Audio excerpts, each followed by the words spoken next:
जय हिंद दोस्तों, मैं नवीन शर्मा आप सभी का स्वागत करता हूं। आशा करता हूं आप सब एकदम अच्छे हैं, एकदम बेहतरीन हैं। एक बार सारे प्यारे दोस्त बताएंगे आप सब कैसे हैं। उम्मीद करेंगे बहुत अच्छे होंगे, बहुत बेहतरीन होंगे। और एक बार कमेंट सेक्शन में आप सब लोग अपनी मुस्कुराहटें भेजें, उससे हम समझेंगे कि हाँ, आप लोग अपनी तैयारी को करते हुए अच्छे से और आगे बढ़ रहे हैं। ओके, तो आज की क्लास को शुरू करते हैं। साथ ही आज का हमारा टॉपिक रहेगा शास्त्रीय नृत्य यानी कि क्लासिकल डांस हमको आज पढ़ने हैं। तो क्लासिकल डांस अगर हम बात करते हैं तो भारत में कुल जो क्लासिकल डांस है उनका संख्या आपको एग्जाम में लिखना होगा। भारत में 8 शास्त्रीय नृत्य हैं। कितने क्लासिकल डांस है? 8 क्लासिकल डांस है। उनसे क्या क्या क्वेश्चन बन सकते हैं उन सबको हमको समझना होगा आज, ठीक है। तो आज की हम बात करते हैं। तो आज डेट है आपका 10 जुलाई, थर्सडे। हम आज क्लासिकल डांस को पढ़ रहे हैं, ठीक है। ये आज का आपका टॉपिक होगा। पीडीएफ आप सबको मिल पा रही है? थम्स अप करके मुझे बताइए। पीडीएफ आपको इजीली मिल जाती है ना? सारे लोगों को टेलीग्राम के थ्रू आप कहेंगे हाँ जी भैया मिल जाती होगी बहुत आसानी से, और हम उसको पहले दिन भेज देते हैं। जैसे आज शाम को आपको क्लासिकल डांस आर्टिस्ट का ये पीडीएफ मिल जाएगा इस टेलीग्राम चैनल में जो पिन है ऊपर, ओके।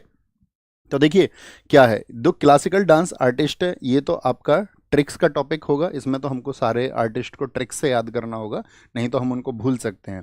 लेकिन जब हम क्लासिकल डांस की बात करेंगे तो ये एक थ्योरी क्लास होगी, और इसमें हम आपसे रिक्वेस्ट ये करेंगे कि इसमें आप किसी तरह का मतलब कोई भी आप ट्रिक इस्तेमाल मत करना, ठीक है। बेशक आप तब भी करें तो बात अलग है। बाकी हम आपसे कहेंगे शास्त्रीय जो नृत्य हैं उनको आपको साधारण तरीके से पढ़ना है, और एक दो बार आप उसको बहुत ध्यान से पढ़ेंगे तो आपको चीज़ें याद हो जाएंगी, ठीक है। उसके लिए ज़रूरत होगी एक अच्छे से रिवीजन की। एक बार थम्स अप करिए कि मेरी बात को आप समझ गए हैं। फिर हम आगे बढ़ते हैं, ओके। आगे बढ़ते हैं। तो टॉपिक को शुरू करते हैं यहाँ पर। कहाँ से? शास्त्रीय नृत्य विधाएं, यानी कि हम क्लासिकल डांस की बात कर रहे हैं। तो जो हमारे क्लासिकल डांस हैं, क्लासिकल डांस की बात हम कर रहे हैं आपसे। Classical classical dance. तो क्लासिकल डांस की अगर हम आपसे बात करें कितने क्लासिकल डांस है टोटल, तो आप कहेंगे 8 क्लासिकल डांस है जी। 8 8, ओके। और जितने भी शास्त्रीय नृत्य हैं उन सब के बारे में जानकारी भरत मुनि के नाट्य शास्त्र में मिलती है। बहुत इंपॉर्टेंट है साथी ये जानकारी कि किस पुस्तक में किस बुक में हमको पता चलता है आपका क्लासिकल डांस के बारे में। तो वो है हमारी नाट्य शास्त्र, बहुत इंपॉर्टेंट है। और नाट्य शास्त्र को लिखा किसने है, तो आप कहेंगे भरत मुनि ने। इसी नाट्य शास्त्र को साथ ही आपका पंचम वेद कहा जाता है। इसी को कहते हैं पंचम वेद, ठीक है। यानी कि हम सब पढ़ते हैं आपका हिस्ट्री में कि वेद कितने हैं, तो आप कहेंगे वेदों की संख्या कही जाती है कि 4 है। कौन कौन से? ऋग्वेद है, यजुर्वेद है, सामवेद है और अथर्ववेद है। तो इसी तरह से एक पांचवा वेद, कभी ये मत लिख देना एग्जाम में आपकी वेदों की संख्या कितनी है, कभी आप बोले भैया हमको तो पांचवा वेद भी पता है, तो ऐसा नहीं लिखना है, ओके। तो आप कहेंगे भैया पंचम वेद एक संज्ञा दी जाती है, सिर्फ एक मतलब कि उसको नाम दिया जाता है, लेकिन वेदों की संख्या हमको 4 ही कहनी है, okay. The total number of classical dance are 8। कितने क्लासिकल डांस है टोटल? ये संख्या लगभग हर एग्जाम में पूछी गई है कि भारत में क्लासिकल डांस कितने हैं। बहुत इंपॉर्टेंट है। नाट्य शास्त्र को भी महत्वपूर्ण मार्क करना। एसएससी का शायद कोई ऐसा शिफ्ट नहीं है जिसमें पूछा ना गया हो कि नाट्य शास्त्र के रचयिता कौन है, वो इज द राइटर ऑफ नाट्य शास्त्र। तो आप कहेंगे भरत मुनि है, भरत मुनि है। लेकिन एक हमारी साथी जो आपका संस्कृति मंत्रालय है वह कहता है कि 9 क्लासिकल डांस हैं, तो भैया हम तो फंस जाएंगे एग्जाम में। और हमारी जो संगीत नाटक अकादमी है वो कहती है कि 8 क्लासिकल डांस है। तो अगर एग्जाम में क्वेश्चन आ गया कि क्लासिकल डांस की संख्या कितनी है, तो हमको क्या आंसर करना है, 9 या 8? याद रख लेना, आपको आंसर करना है 8। अगर वो क्वेश्चन में स्पेसिफाई करके दे इस बात को कि संस्कृति मंत्रालय के अनुसार कितने हैं, तो संस्कृति मंत्रालय मानता है 9 को। अगर इसको बात को उसने मेंशन नहीं किया है संस्कृति मंत्रालय को, तो आप इस बात से दूर रहेंगे। बात क्लियर है? क्या आंसर करना है? फटाफट से आंसर करिए। एग्जाम में आया कि क्या बोलेंगे क्लासिकल डांस कितने हैं, तो हमको कहना है 8 हैं, 8 हैं, ठीक है। नवा वो लोग मानते हैं 6 को। ये एडिशनल इंफॉर्मेशन है।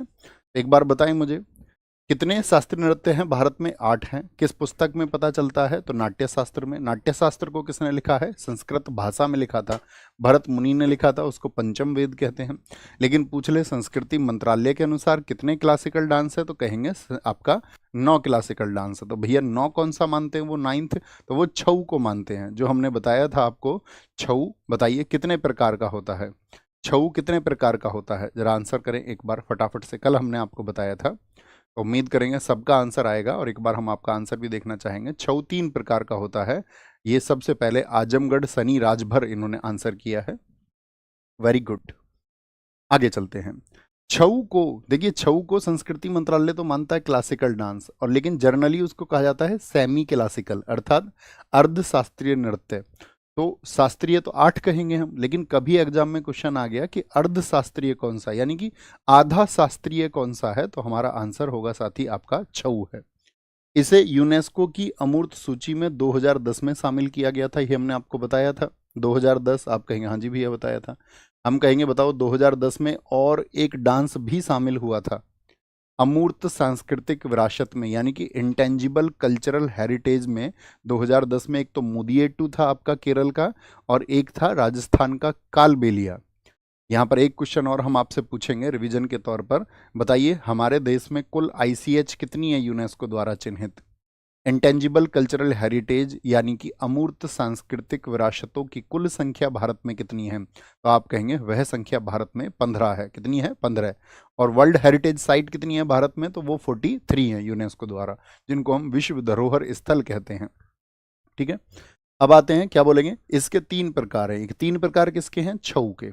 मयूरभंज छऊ, तो मयूर हमने क्या कहा था? मयूर, मयूर बोलते हैं मोर को, मोर उड़ता है, उड़ीसा से याद रख लेना। मयूर क्या होता है? उड़ता है, उड़ता है।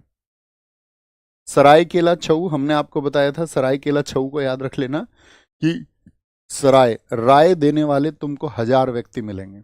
किसी की राय कैसी भी हो सकती है, ठीक है।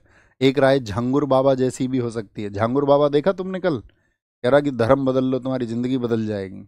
धर्म बदलने से जिंदगी बदल जाती है तो 4500 धर्म इस दुनिया में है ना। क्या बोलोगे? पुरुलिया छऊ, हमने कहा आपसे पुरुलिया छऊ ये कहाँ पर है? बंगला से याद रखना है इसको, पश्चिम बंगाल को। अगर कोई बंगला खरीदेगा तो आधा बंगला लेगा या पूरा लिया बंगला? तो पूरा लिया उसने बंगला। कोई भी बंगला खरीदेगा तो पूरा खरीदेगा। क्या खरीदेगा? पूरा बंगला खरीदेगा। तो छऊ कितने प्रकार का होता है? 3 प्रकार का होता है, ठीक है। तो यहां पर हमने जाना छऊ के बारे में। संस्कृति मंत्रालय कहता है कि नवा जो क्लासिकल डांस है वो छऊ है। और छऊ मुझे बताओ ICH में कब शामिल हुआ? तो छऊ 2010 में शामिल हुआ। छऊ को हम सेमी क्लासिकल भी बोलते हैं, अर्धशास्त्रीय भी कहते हैं। और छऊ के 3 प्रकार होते हैं। एक आपका सरायकेला, सरायकेला कहाँ पर है? राय हजार, हजार यानी कि झारखंड। आपका मयूरभंज छऊ उड़ीसा में है। और साथ में तीसरा पुरुलिया छऊ होता है, जो कि वेस्ट बंगाल में होता है। कहाँ पर होता है? वेस्ट बंगाल में, ठीक है। अब आते हैं हम, आपका क्लासिकल डांस इधर लिखे हुए हैं और किस स्टेट से उनका रिलेशन है। तो ये यहाँ पर आपका 9 हमने लिखे हैं, लेकिन संख्या 8 ही लिखनी है। 9 क्यों लिखा है अब ये समझ गए होंगे आप। भरतनाट्यम, तो भरतनाट्यम को याद रखना कहाँ का है? तमिलनाडु का है। और ये सबसे पुराना है। क्वेश्चन बनता है कि ये कितना पुराना है, तो नोट करना यहाँ पर ये 2000 वर्ष पुराना है। 2000 वर्ष पुराना, यानी कि 2000 ईयर ओल्ड है ये डांस। 2000 वर्ष पुराना, यानी लगभग आप मान सकते हैं जब से ये कैलेंडर हमारा चल रहा है तभी से आपका इसका ओरिजिन था। इतना ही पुराना ये भी है। कहाँ का है? तमिलनाडु का है। तो कैसे याद रखोगे? उधर रूट वर्ड बनाओ एक भरत, भरत, और भरत नाम से हम क्या जानते हैं? भरत मिलाप। क्या बोलेंगे? भरत मिलाप। तो यहाँ मिलन से याद रख लेना, मिलन।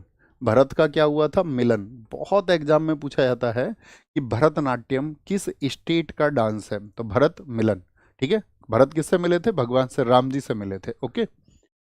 ओडिसी एक कॉमन नाम है, ओडिशा से ही। मणिपुरी मणिपुर का है। कुचिपुड़ी, देखिए कच्ची पूड़ी इसको बोलेंगे हम हमेशा अपने पूरे क्लासिकल डांस में, कच्ची पूड़ी। इसी से हम आर्टिस्ट भी याद रखेंगे। क्या बोलना है? कच्ची पूड़ी।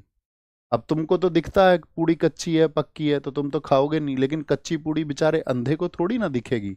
अंधा आदमी तो कच्ची पूड़ी को खा लेगा।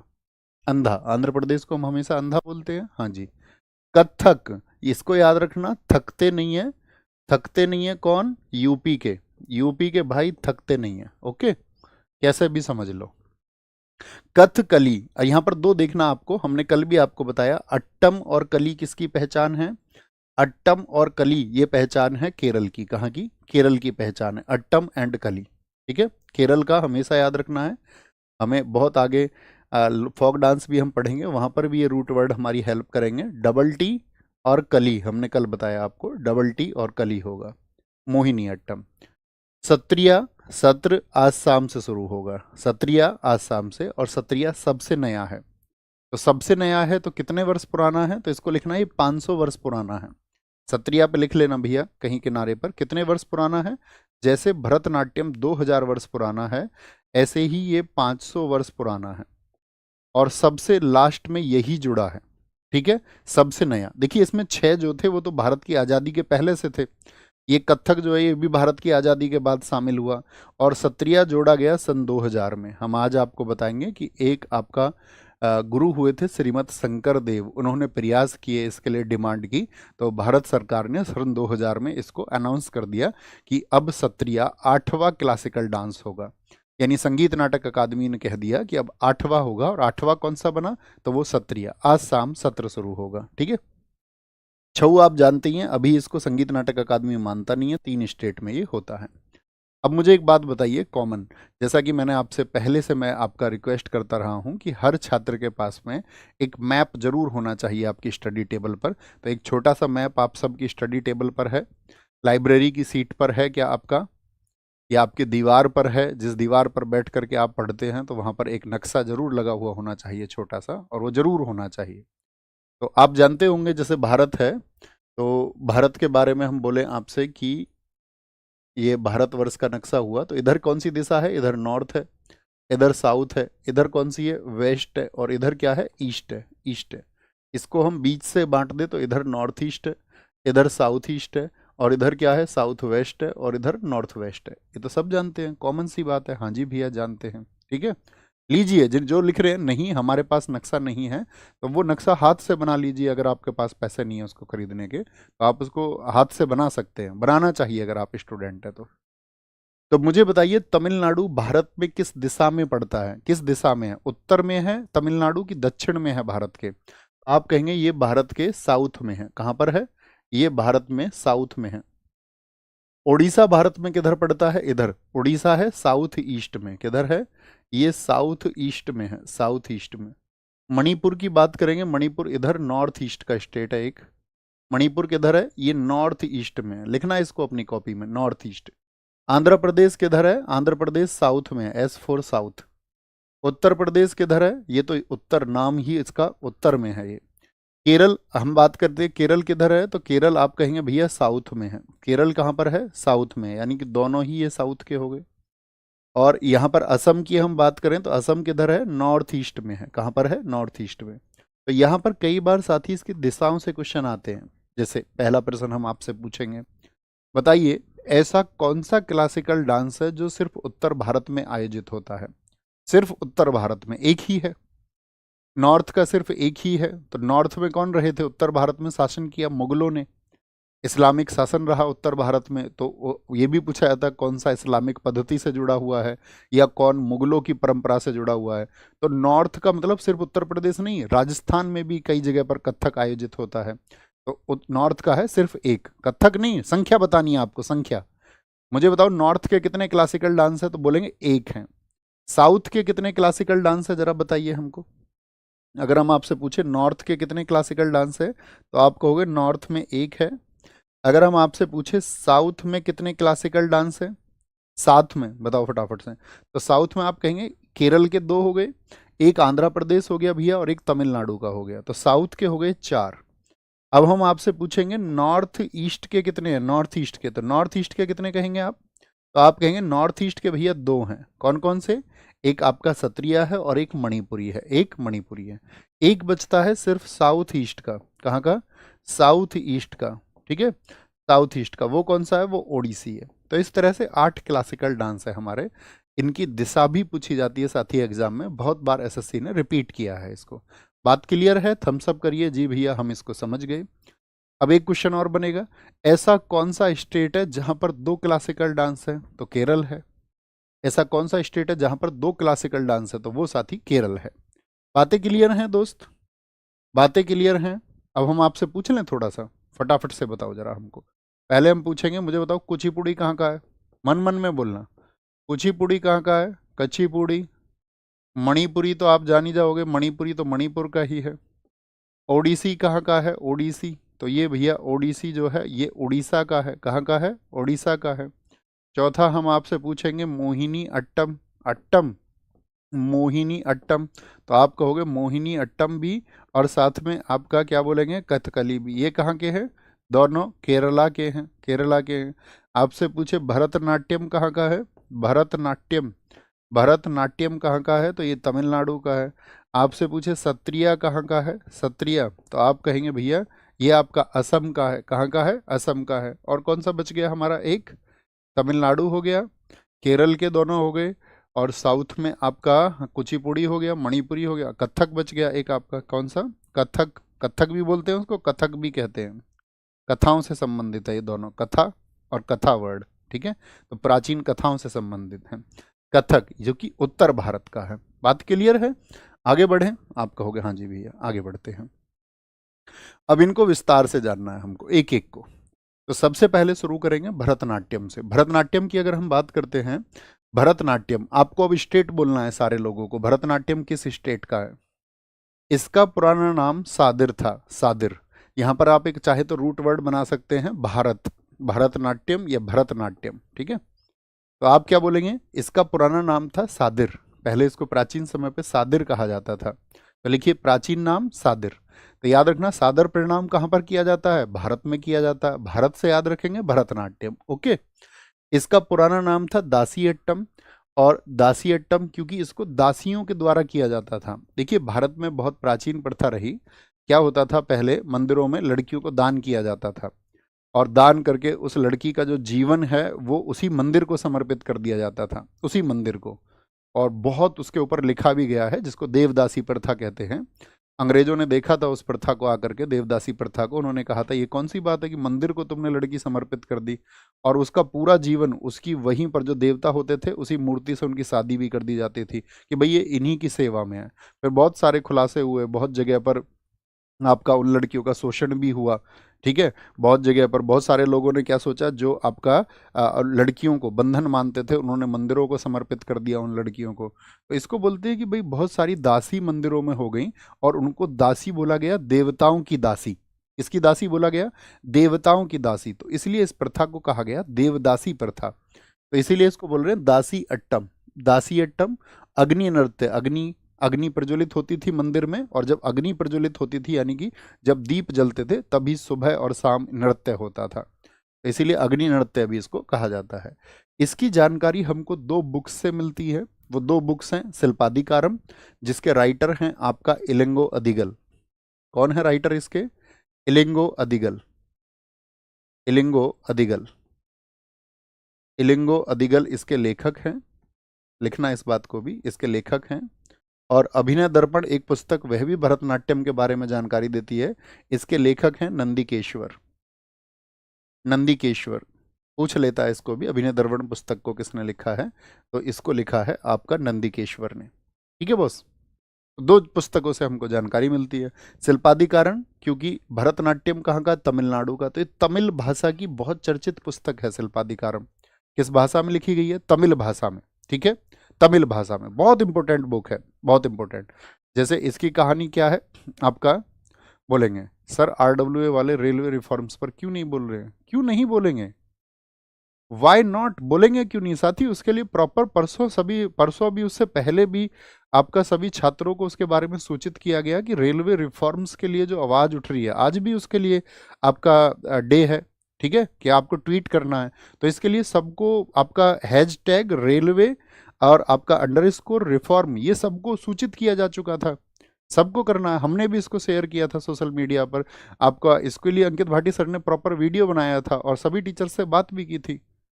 तो ये तो अब आपको करना होगा, ठीक है। ट्वीट्स आपको करने होंगे। हम आपके लिए उसको लगातार, अगर आप चाहते हैं कि रोज ही उसी बात को 10 बार कह करके आपके अंदर उस तरह का रिवॉल्यूशन आएगा, तो उस तरह के लिए हम तैयार हो जाएंगे। हम तो उसको हर 10 मिनट में बोलने लग जाएंगे, कोई इशू नहीं है।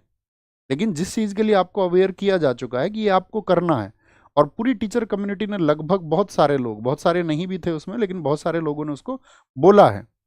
तो ऑलवेज आपको इसको ट्वीट करना होगा साथी। लिख लीजिए इसको, इसके बारे में चर्चित है, हर स्टूडेंट तक इन्फॉर्मेशन पहुंचाई गई है। Hashtag railway reforms, railway underscore reforms, ये आपको ट्वीट करना था रेलवे रिफॉर्म्स के लिए, ठीक है। एस नहीं आएगा, सॉरी, इसमें hashtag railway reform, reform, reforms नहीं है, एम आएगा सिर्फ, एस नहीं है। थम्स अप करें जी भैया, हम जरूर करेंगे, आज ही करना है आपको। एक बार मुझ तक ये कॉन्फिडेंस भेजिए कि भैया हम जरूर करेंगे, सारे लोग थम्स अप करें।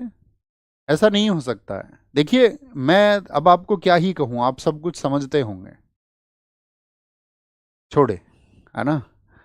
यहां पर आए वापस। यह मंदिरों को समर्पित है। हमने क्या किया, दासी कहां पर समर्पित कर दी जाती थी, मंदिर में समर्पित कर दी जाती है, मंदिरों को समर्पित है। शैव धर्म के विचारों की प्रस्तुत होती है। देखिए, दो धर्म हैं ऐसे, आप देखोगे, जो शिव जी के उपासक है उनको कहा जाता है शैव, और जो भगवान विष्णु के उपासक है उनको क्या कहा जाता है, उनको कहा जाता है वैष्णव। क्या बोलेंगे, उनको वैष्णव कहा जाता है। नृत्य का जब कभी आरंभ होगा, तो देखिए ये ऐसा नहीं है कि डीजे का डांस है, डीजे पे कोई भी गाना चला दिया और तुमने अपना डांस कैसे भी स्टार्ट कर दिया, ऐसा नहीं हो सकता। मतलब हाँ, इसके स्टेप्स फिक्स है। स्टेप्स फिक्स का मतलब क्या है कि शास्त्रीय नृत्य का मतलब ही ये है कि शास्त्रों में जैसी विधि उस नृत्य की बताई गई है वैसी ही विधि का इस्तेमाल करना होगा। ऐसे नहीं है कुछ भी उल्टे हाथ पे खड़े हो गए, ठीक है, और हाथ दोनों ऊपर उठा, ऐसा नहीं। जो फिक्स स्टेप्स हैं वही फॉलो करने होंगे। तो उसको नृत्य का जो आरंभ होता है वो आला रिपू से होता है। कहाँ से होता है, वो आला रिपू से, आला रिपू से होगा। तो याद रखना, भगवान शिव जी भारत में बहुत पूजे जाते हैं। नृत्य का प्रारंभ होता है आला रिपू, आला रे आला। स्टार्टिंग में क्या है, पहले तो आने के लिए बोलेंगे भाई स्टेज पर आ जाओ जिनको डांस करना है, आला आला, भारत में कहते हैं आला, मतलब आइए पहले आप। इसमें 6 भाग होते हैं, आपको 6 के 6 भाग याद करने की आवश्यकता नहीं है, सिर्फ आपको याद करने हैं इसमें 2 भाग। एक तो पहला भाग देखिए, यानी कि जहां से ये नृत्य शुरू होता है तो उसको बोलते हैं आला रिपू, आह्वान, यानी कि बुलाया जाता है, आइए आइए। और अंतिम होता है तिल्लाना। अंतिम क्या होता है, अंतिम होता है साथी आपका तिल्लाना, ठीक है। अंतिम क्या होगा, तिल्लाना होगा। तो आपको 2 स्टेप याद रखने हैं किसी भी आपका भरतनाट्यम की शुरुआत के लिए। पहला डांस क्या, पहला स्टेप क्या होगा, वो अलारिपू होगा, और जो लास्ट स्टेप होगा वो क्या होगा, वो तिल्लाना होगा। क्या होगा, वो तिल्लाना होगा, ठीक है। हिंदुस्तानी संगीत के तराना के अनुरूप है। अभी आपने म्यूजिक पढ़े नहीं है, अभी आपको पता नहीं होगा तराना क्या है, ये हम आपको म्यूजिक में समझाएंगे, तब आपको समझ में आएगा जब हम हिंदुस्तानी म्यूजिक आपको बताएंगे। बात क्लियर है।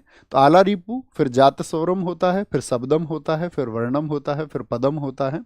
और उन स्टेप्स में क्या क्या होते हैं इसकी जानकारी लिखी हुई है, लेकिन हमको याद रखना है first and last step, first and last step. नाट्य रूप का स्वरूप पाने वाला भारत का पहला शास्त्रीय नृत्य है। अभी हमने बताया था सबसे पुराना है ये। कितने वर्ष पुराना है साथी, तो आप कहेंगे भैया जी ये 2000 वर्ष पुराना है। यानी डांस का फॉर्मेट सबसे पहले इसी को मिला था, ठीक है। कटका मुख हस्त मुद्रा, इसमें 3 उंगलियां, ये जो 3 उंगलियां हैं इनको जोड़ करके क्या बनता है, आपका ओम का प्रतीक बनाया जाता है। और किस धर्म से ये संबंधित था बताइए अभी, शैव धर्म से। तो भगवान जो शिव जी हैं उनके लिए ही तो ओम का इस्तेमाल होता है, ओंकार ध्वनि का इस्तेमाल होता है। आप कहेंगे बिल्कुल, ओम भारत में किन के लिए, शिव जी के लिए इस्तेमाल होता है, ठीक है। ओम एक ध्वनि है।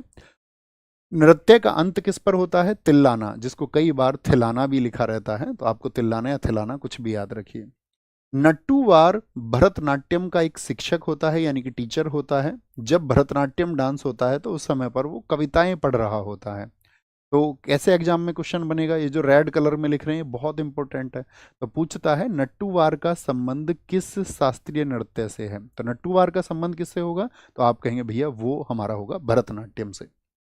धुन के लिए कर्नाटक संगीत, बहुत इंपॉर्टेंट बात है, इसको मार्क करना इंपॉर्टेंट, कि भरतनाट्यम में किस संगीत का इस्तेमाल होता है। तो आप कहेंगे कि इसमें कर्नाटक संगीत का इस्तेमाल होता है। वाई, देखिए भारत में 2 तरह का म्यूजिक है दोस्त।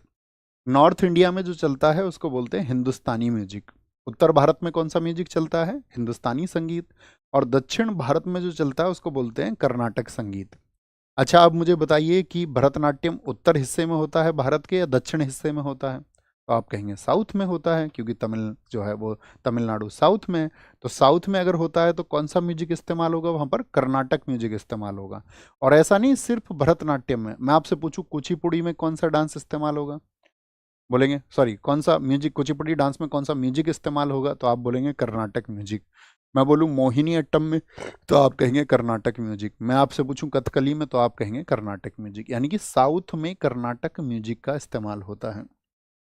कर्नाटक संगीत इसमें प्रयोग होता है और एकल कलाकार द्वारा विभिन्न भूमिकाओं को दर्शा जाता है, जिसको एकाहार्य, यानी एक ही व्यक्ति सारे कार्य इसमें करता है, एक ही व्यक्ति, इसीलिए उसको बोलते हैं एकाहार्य। एकाहार्य, एक को याद रख लेना, एक है अपना भारत, बहुत इंपॉर्टेंट है, बार बार पूछा जाता है। भारत अपना एक है, अखंड है, ठीक है, इसमें कुछ भी अलग नहीं है, एक है अपना भारत, एकाहार्य। तो एकाहार्य क्या बोलोगे, आपका भारत से, भारत से आपका भरतनाट्यम को याद रखना है, ठीक है। आगे आएंगे। भरतनाट्यम में साथ ही 3 शैली होती हैं आपका, यहाँ पर कॉमा जरूर लगा लेना। एक तो कला क्षेत्र शैली होती है, भाई स्टाइल है इसकी, अपनी शैलियाँ होती हैं, हर डांस के प्रकार हो सकते हैं। जैसे कि आपका डांस करने वाले लोग बहुत तरह का डांस कर सकते हैं कि गाने पर, लेकिन यहाँ पर क्या है, फिक्स स्टाइल है भरतनाट्यम की, 3 स्टाइल। कौन कौन सी, KVK याद रखना, कला क्षेत्र, वजूवर और कलामंडलम। भारतीय जो संगीत होता है, जो इंडियन म्यूजिक है, वो 2 तरह का होता है। एक तो नॉर्थ इंडिया का होता है, वो हिंदुस्तानी म्यूजिक होता है नॉर्थ इंडिया में, और साउथ इंडिया में जो होता है, अभी मैंने आपको बताया था, वो कर्नाटक म्यूजिक होता है। जो भरतनाट्यम नृत्य है उसमें मृदंगम का इस्तेमाल होता है। अब आप कहेंगे मृदंगम क्या है, तो जब हम आपको म्यूजिकल इंस्ट्रूमेंट पढ़ाएंगे, तो म्यूजिकल इंस्ट्रूमेंट में आप जानोगे कि ढोलक के जैसा ही मृदंगम होता है, ठीक है। वीणा आप सबने देखी होगी सरस्वती जी के पास में, बांसुरी कृष्णा जी के पास में आपने देखी होगी। तो ये सब कहाँ पर इस्तेमाल होते हैं, ये इस डांस में, इस डांस के करते समय पर इन म्यूजिकल इंस्ट्रूमेंट्स का यूज होता है। क्या है ये, musical instruments use in dance, musical instruments, instruments used in dance, used in Bharatanatyam dance. मैंने कहा कि यहाँ पर मंदिरों में देवदासियों को समर्पित किया जाता था, तो जब ब्रिटिश सरकार यहाँ पर रही, तो भरतनाट्यम पर ब्रिटिश सरकार ने 1910 में क्या लगा दिया था, इस पर रेस्ट्रिक्शंस लगा दी, ठीक है, इसको बैन कर दिया था कि भाई ये तुम नहीं कर सकते हो। लेकिन फिर भैया क्या आज होता है, नहीं होता, आज तो होता है। तो जब भारत आज़ाद हो गया, तो नेहरू जी का जब शासनकाल था, नेहरू जी ने इसको पुनः शुरू करवा दिया था, ठीक है। भरतनाट्यम के चित्र, चिदम्बरम टेम्पल है आपका तमिलनाडु का, क्योंकि तमिलनाडु में ये होता है आपका डांस, तो वहीं के मंदिर से इसके गोपुरम पर स्थित हैं। गोपुरम अभी आप नहीं समझते होंगे, हम आपको मंदिर का स्ट्रक्चर बताएंगे। तो मंदिर के स्ट्रक्चर में गोपुरम क्या होता है, मंदिर में एक हिस्सा होता है, और उसी हिस्से पर चित्र बने हुए हैं, किसके, आपका भरतनाट्यम के। क्या बोलेंगे, भरतनाट्यम के। कोई दिक्कत, कोई परेशानी, आगे आएंगे नेक्स्ट। पहले यहाँ तक की चीज़ों को एक बार रिपीट करेंगे, एक डांस को रिपीट करते हैं, ध्यान से देखना। इसको हम आपको 1 मिनट देंगे पूरे को पढ़ने के लिए, आपको ध्यान से पढ़ते हुए चलना है, फिर हम दूसरे को शुरू करेंगे, ठीक है। आगे आएंगे, ऊपर दिखाएं क्या कह रहे हैं साथी हमारे। हाँ, बोलेंगे वे। बहुत बढ़िया, बहुत बढ़िया, आगे आ जाएंगे।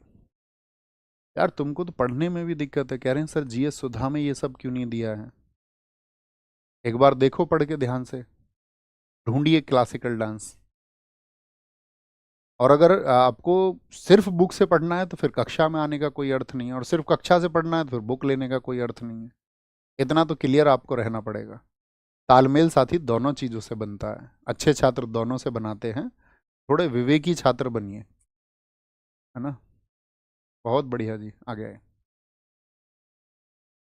कोई इशू, पढ़ें भैया एक बार, फोकस रखें। अब हम आपकी बातों का जवाब नहीं देंगे। जैसे 99% स्टूडेंट पढ़ता है, इसको फॉलो करिए दोस्त। ये जो तुम 0.01% पढ़ते नहीं हो ना, तुम्हारा ध्यान कहीं और है, तो खो जाओगे इस दुनिया में। सिर्फ खो सकते हो और कुछ नहीं प्राप्त कर पाओगे। इसीलिए अभी खुद को बदलिए, और ये प्रॉमिस खुद से करिए कि कक्षा में मेरा ध्यान सिर्फ पढ़ने पर रहेगा, अन्य बातों पर नहीं रहेगा। ये हम आपसे रिक्वेस्ट हमेशा करते हैं और आज भी कर रहे हैं।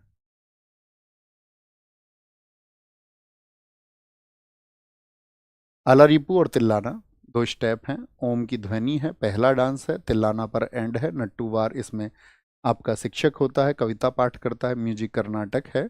और आपका सिर्फ शॉर्ट पॉइंट्स याद रखिए, एकाहार्य इसको क्यों कहते हैं, क्योंकि एक व्यक्ति के द्वारा होता है। 3 शैली हैं, KVK, कला क्षेत्र, वजूवर, कलामंडलम। भारत में दो तरह के म्यूजिक होते हैं, नॉर्थ में हिंदुस्तानी, साउथ में कर्नाटक म्यूजिक। ब्रिटिश सरकार ने 1910 में इसको बैन किया था, और किस मंदिर में? चिदम्बरम मंदिर में। थम्स अप करिए, बात क्लियर है। आगे बढ़ें, आगे बढ़ें, ठीक है, आगे आते हैं। ओडिसी, ओडिसी की बात करते हैं। ओडिसी की मैं एक वीडियो देख रहा था, किसी ने ये कहा था कि मतलब दुनिया है, और दुनिया अपने तरीके से मतलब चीज़ों को जज करती है। कुछ लोग ऐसे होते हैं जो सकारात्मक पक्ष देखते हैं, कुछ ऐसे होते हैं जिनकी पूरा जीवन नकारात्मक पक्ष में चला जाता है। किसी ने कहा था कि तुम इस दुनिया के लिए अपनी गर्दन भी कटवा दोगे ना, तो भी कुछ लोग ये रहेंगे दुनिया में जो ये कहेंगे यार गर्दन ठीक तरीके से नहीं कटवाई थी। तो ये दुनिया का सिस्टम है, आप इसको समझना, है ना। तो क्या क्या करें, आए आगे। ओडिसी, ओडिसी की बात करें, ये साथी आपका ओडिसी जो है कहाँ का है, इसका स्टेट बताइए। ओडिसी ओडिशा का है। गुरु पंकज चरण दास को ओडिसी नृत्य का जनक कहा जाता है। अब आप कहेंगे भैया क्या हर डांस का एक जनक होता है? बिल्कुल जरूरी नहीं है। शास्त्रों में क्या बोलेंगे, जिनको प्रमाणित किया गया, कुछ नृत्यों ने क्या किया, अपनी पहचान खो दी समय के साथ में। तो जब उन्होंने अपनी पहचान खोई, उस खोई पहचान को जो वापस लेकर के आए, वो उनको हम जनक कहते हैं। तो जरूरी नहीं है, जिन डांस ने अपनी पहचान नहीं खोई, जिन शास्त्रीय नृत्यों ने अपनी पहचान नहीं खोई, तो वहां पर जनक आपको नहीं मिलेंगे। जिन्होंने समय के साथ अपनी पहचान बीच में खोई थी, उनके जनक आपको मिलेंगे। बात क्लियर है? तो कौन है ओडिसी के आपके? गुरु पंकज चरण दास है। और यहां से हमको याद रखना है, कल जब हम आपका नेक्स्ट क्लास में याद रखेंगे कि जितने भी लोगों के नाम के आगे चरण और दास आता है, वो सब ओडिसी डांस से ही संबंधित होते हैं। चरण और दास हमारे रूट वर्ड रहेंगे। ओके, भगवान कृष्ण से संबंधित है। भरतनाट्यम बताइए कौन से भगवान जी से संबंधित था? भरतनाट्यम आंसर करते चलिए, अब रिलेट करना है। भरतनाट्यम किस नृत्य से, किस भगवान से? तो वो शैव धर्म से है। किससे है? शैव धर्म से संबंधित है। ओके, यह नृत्य शैली भगवान जगन्नाथ की पूजा यात्रा से संबंधित है। आपको याद है, जो हम आपको बताएं तो रथ यात्रा होती है एक उड़ीसा में, भगवान जगन्नाथ की रथ यात्रा होती है, जहां पर उनके भाई बलभद्र और उनकी बहन सुभद्रा का भी रथ निकाला जाता है। तो वहां पर भी ये डांस होता है। ओके, यह त्रिभंग मुद्रा में किया जाता है। इसकी जो स्टाइल है वो कौन सी है? त्रिभंग मुद्रा। कौन सी स्टाइल है? त्रिभंग मुद्रा में इसको किया जाता है। त्रिभंग मुद्रा में, बहुत इंपॉर्टेंट है, त्रिभंग मुद्रा में।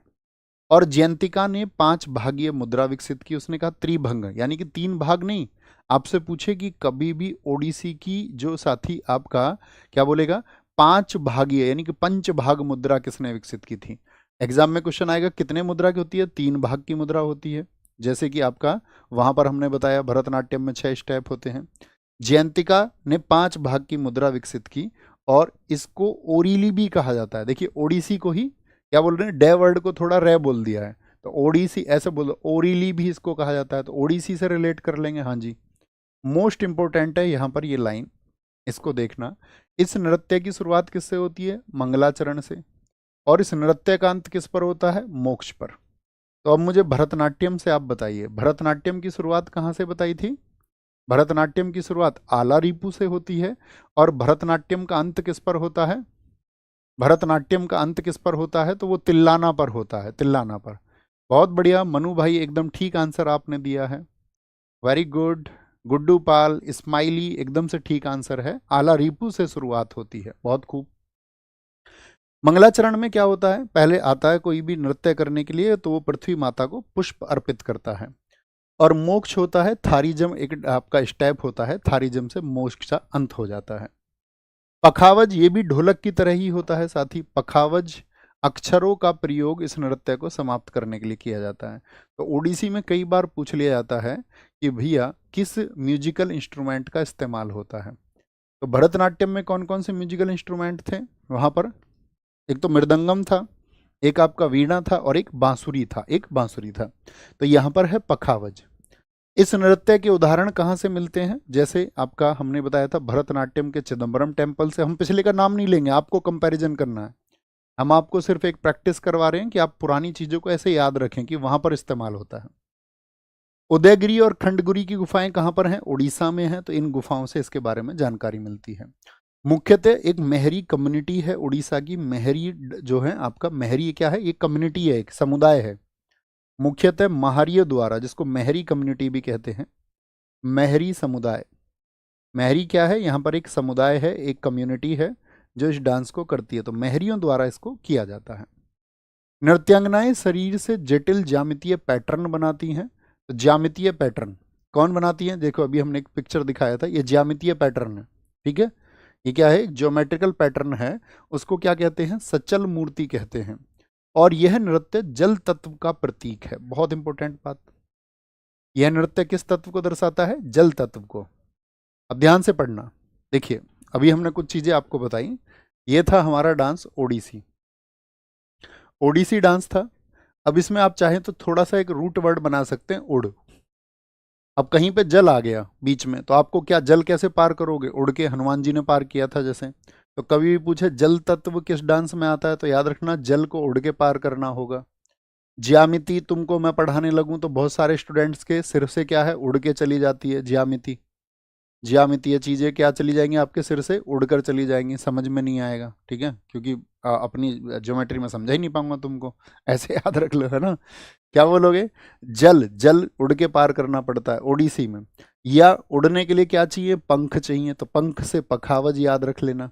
पंख से क्या याद रख लेना? पखावज याद रख लेना। अरे थम्सअप करो जी भैया, याद रखेंगे। तो पखावज किस में होता है? ओडिसी में। जल तत्व किस में होता है? ओडिसी में। ज्यामितीय किस में होता है आपका? ज्यामितीय पैटर्न किस में होता है? ओडिसी में होता है। इसी को हम ओरिली भी कहते हैं। बाकी तो बहुत काम की नहीं। इसके फादर साहब कौन है? तो वो पंकज चरण दास हैं। अब आपके पंख हैं क्या? आप कहोगे नहीं।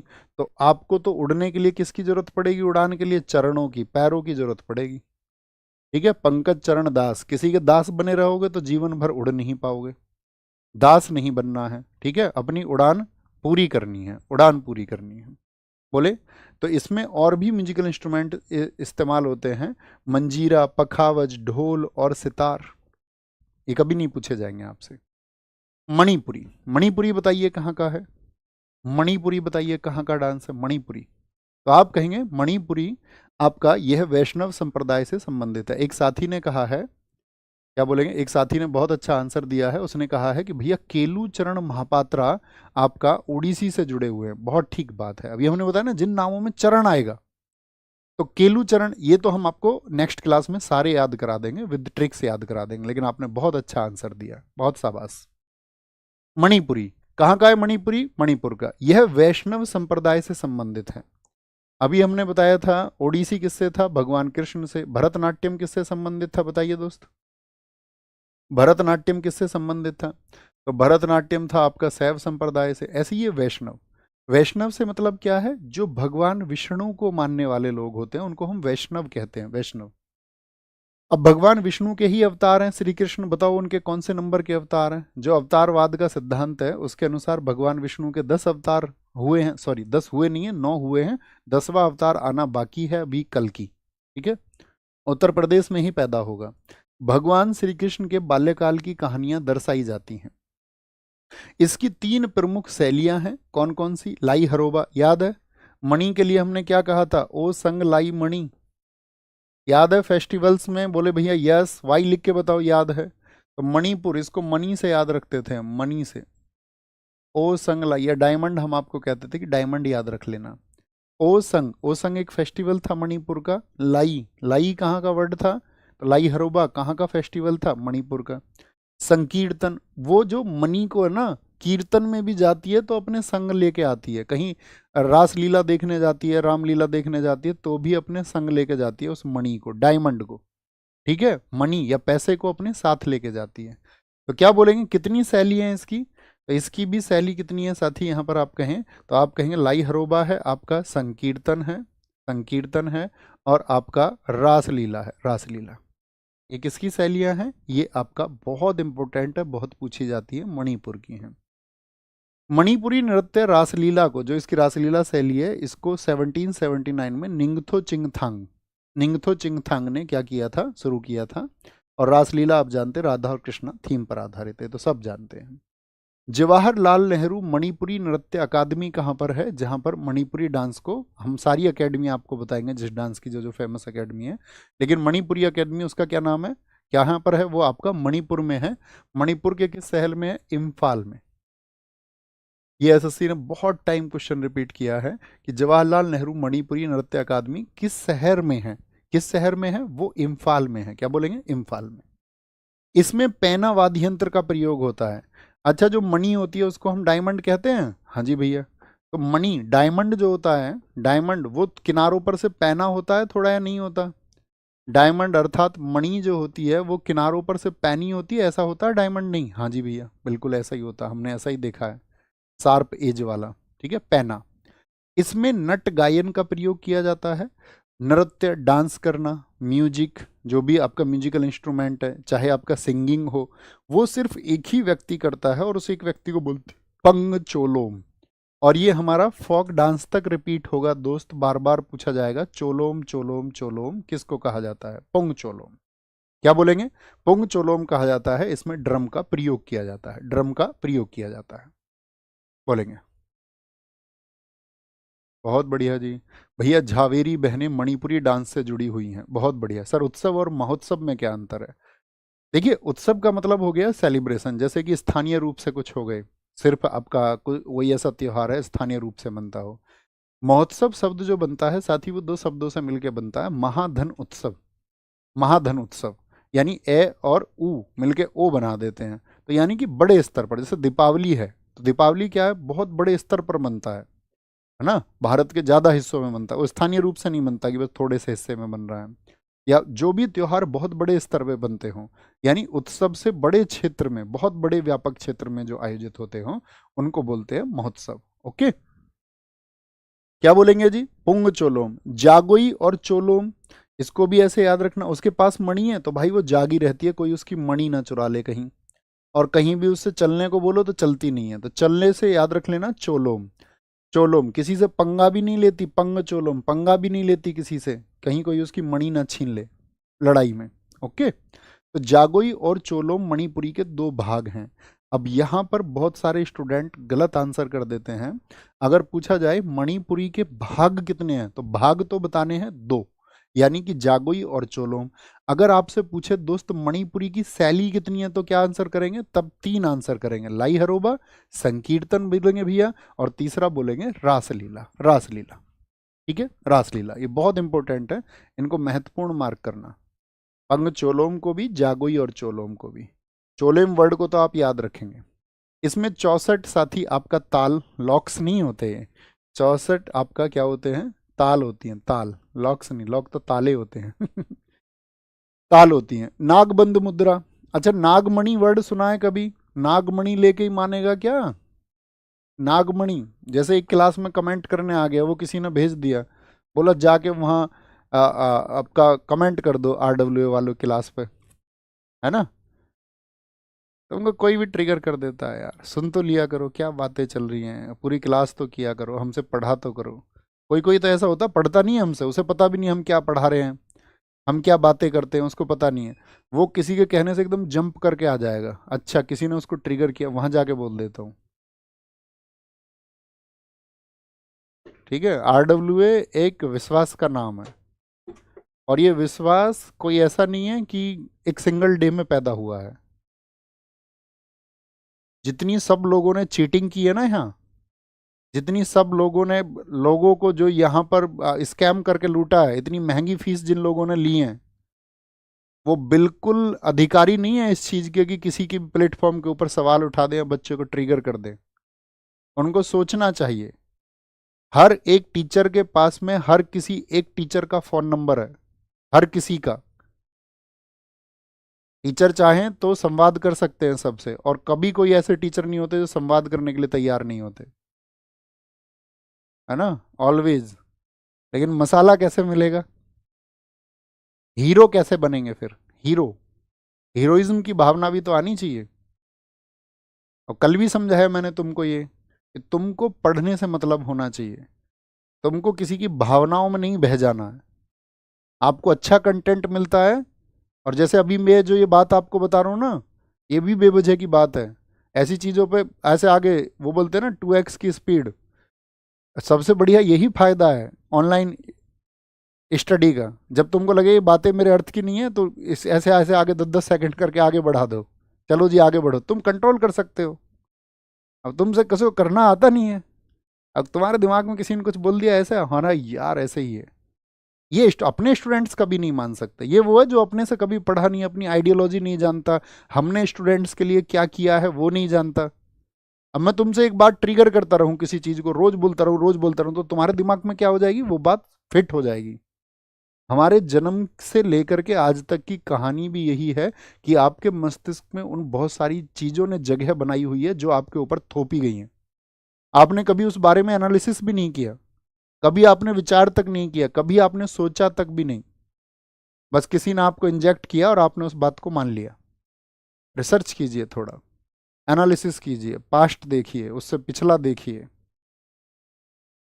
और तब जज करिए, है ना। ऐसे नहीं होता, समझे। नागमणि जानते हो, ये बताओ, तुम सारी बात छोड़ो, तुम फन मूवमेंट पे आओ। नागमणि जानते हो, हाँ जी। तो कभी भी पूछा जाएगा नागबंद मुद्रा, नागबंद मुद्रा ये साथी आपका किस डांस से संबंधित, तो नागमणि यानी मणि से मणिपुर, याद रखेंगे, मणिपुर, हाँ जी भैया। इसमें कलाकार बेलनाकर स्कर्ट पहनते हैं जिसे योटीआई कहा जाता है। स्कर्ट पहनते योटीआई बोलते हैं उसको, योटी। इसमें कलाकार कभी भी दर्शकों से सीधे आंख नहीं मिलाता। तो भैया कौन सा क्लासिकल डांस है जिसमें कभी भी दर्शकों से आंख नहीं मिलाता, क्यों भैया, अरे उसके पास मणि है ना यार।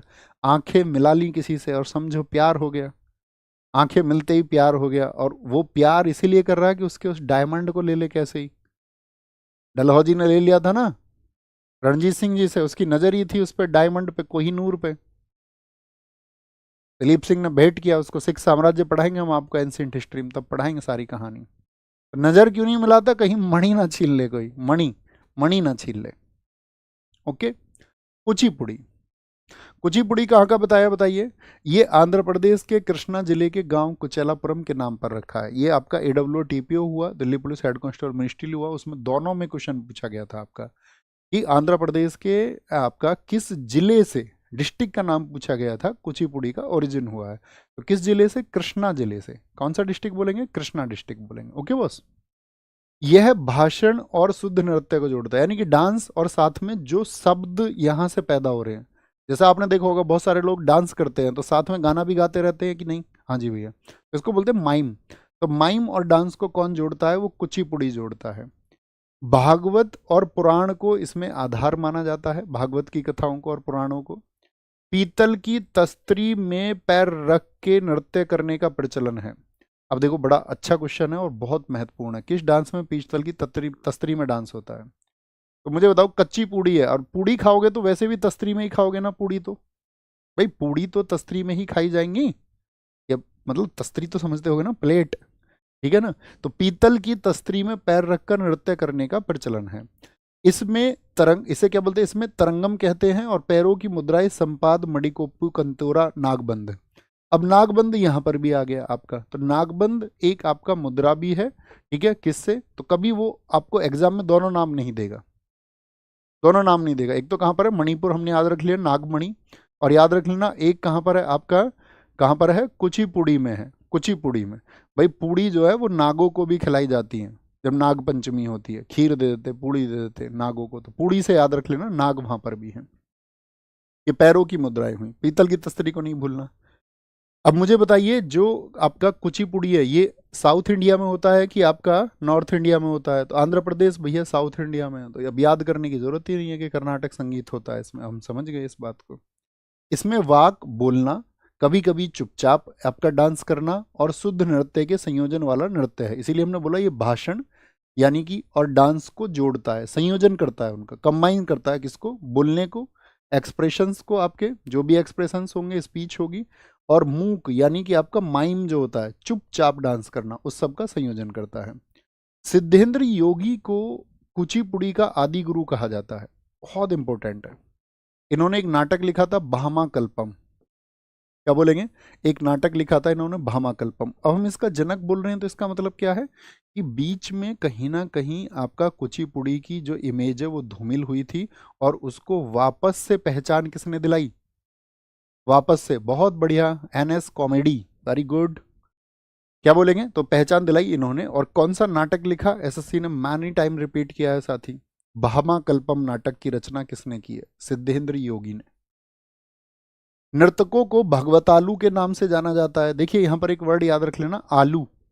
आलू, अब क्या बोले, कच्ची पूड़ी, तो पूड़ी बनती है तो जब आपका आलू की सब्जी भी बनती है, याद रख लेना भागवत आलू। अरे बोलो हाँ जी भैया, बिल्कुल सही बात है। तो भागवत आलू का संबंध किससे है, तो आप याद रखेंगे कच्ची पूड़ी से, आलू से रिलेट करके रखना। 16 कद या पताक्षर इस नृत्य भाग में शरीर की हरकतें, यानी कि जो मूवमेंट्स होते हैं बॉडी के। कावुत्तम, इसमें साथी जो कलाबाजी करता है, वो कुचिपुड़ी में क्या बोलेंगे, कलाबाजी। क्या बोलेंगे, 16 कद हो गया, पताक्षर हो गया, कावुत्तम हो गया, आपका कलाबाजी है। मंडूक शब्दम एक मेंढक की कहानी को दर्शाता है, मंडूक शब्दम, ठीक है। तो बहुत टाइम रिपीट होता है आपका, बहुत बार एसएससी ने पूछा भी है कि जो आपका इसको बोलते हैं हम आपका मेंढक, मंडूक, तो क्या बोलेंगे उसको, मेंढक। मेंढक की कहानी किस डांस से रिलेटेड है, तो कुचिपुड़ी से संबंधित है। जल चित्र, जल में साथी आपका पीतल की तस्तरी में आपका पैर रख के इसमें डांस होता है, तो जल चित्र भी बोलते हैं। जल चित्र, इसमें क्या होता है, कलाकार अपने पैर के अंगूठे से एक चित्र बनाता है, पैर के अंगूठे से, ठीक है। पुरुष कलाकार इसमें जो ड्रेस पहनते हैं उसको बगलबंदी कहा जाता है, यानी कि ड्रेस को, हमने इसमें ड्रेस का फोटो लगाया या नहीं लगाया, तो ये जो महिला कलाकार का लगाया हमने, पुरुष का नहीं लगाया, तो इसको आप देख भी सकते हैं। एक बार रिपीट करें दोस्त इसको, कुचिपुड़ी तस्तरी से याद रखना, पीतल की तस्तरी। कर्नाटक संगीत साउथ की वजह से, सिद्धेंद्र योगी इसके फादर साहब हैं जिन्होंने भामाकल्पम नाटक की रचना की है। नर्तक जो होते हैं इसमें डांसर्स, उनको क्या बोलते हैं, भागवतालू बोलते हैं। इस नृत्य में जितनी भी शरीर की आपका याद रखेंगे हरकतें होती हैं उनको बोलते हैं 16 कद, क्या बोलेंगे, 16। और जो कलाबाजी करते हैं उसको कावुत्तम कहते हैं।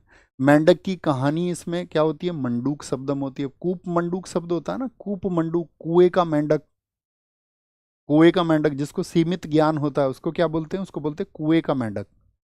कुएं के मेंढक की कहानी मैंने आपको सुनाई थी, है ना। आपको अपनी लाइफ में ये तय करना होगा कि आपको कौन व्यक्ति मिला है, वो आपसे किस तरह का संवाद कर रहा है। कहीं उसका जो ज्ञान है वो कुएं के मेंढक का ही ज्ञान तो नहीं है। जैसे एक बार बाढ़ आई थी तो एक मेंढक पहुंच गया था कुएं में, शायद मैंने आपको कहानी सुनाई होगी, सुनाई नहीं सुनाई, बताओ पहले, सुनाइए जी सर, ओके ओके, फिर ठीक है, फिर तो अच्छी बात है। तो मेंढक रहता है जल में, कहाँ रहता है, मेंढक रहता है जल में, ठीक है, जल में। पुरुष कलाकारों की पोशाक को बगलबंदी कहा जाता है, बगलबंदी। कथक, कथक बताइए कहाँ पर है भैया, नो नहीं सुनाइए, नहीं सुनाइए शुभम भाई, नहीं सुनाइए। देखिए ऐसा था कि एक बार ऐसे आया, समझना तुम कहानी का सार। एक मेंढक, एक बार बाढ़ आ गई तो वो मेंढक रहता था समुद्र में, तो वो मेंढक गिर गया कुएं में। कुएं में एक मेंढक पहले से रहता था, तो दोनों की बातचीत हुई, दोनों की मीटिंग हुई। तो उसने कहा भाई तुम कहाँ से आए हो, तो उसने कहा मैं समुद्र से आया हूँ। तो उस मेंढक ने उससे पूछा कि समुद्र कैसा होता है, तो उसने पूछा यार समुद्र जैसा तालाब है ऐसा नहीं होता है। तो उसने पूछा समुद्र कितना बड़ा होता है, तो उसने, मेंढक ने जो पूछ रहा था सवाल उसी ने पूछा, उसने कहा भाई बहुत बड़ा होता है, उत्तर दिया उसने। उसने कहा कि बहुत बड़ा होता है। उसने, मेंढक ने अपने हाथ फैलाए ऐसे, बोला इतना बड़ा होता है। मेंढक सोच लो तुम कैसे हाथ फैलाए होंगे उसने, वो तो कुएं में रहता था, उसको कुएं की नॉलेज है। तो उसने बोला कि इतना बड़ा होता है, उसने कहा नहीं नहीं भाई बहुत बड़ा होता है। उसने पूरी जान से हाथ फैलाए, इतने, इतना बड़ा होता होगा। तो उसने कहा नहीं भाई तुम्हें नहीं पता है। अब मतलब उसको समझाए तो समझाए कैसे इस बात को। तो कई बार चीज़ें इस बात पर भी निर्भर करती हैं कि आप उनके जो समझने वाला व्यक्ति उसके मस्तिष्क का स्तर कितना है, उसके अंदर कितनी चीज़ें जा सकती हैं।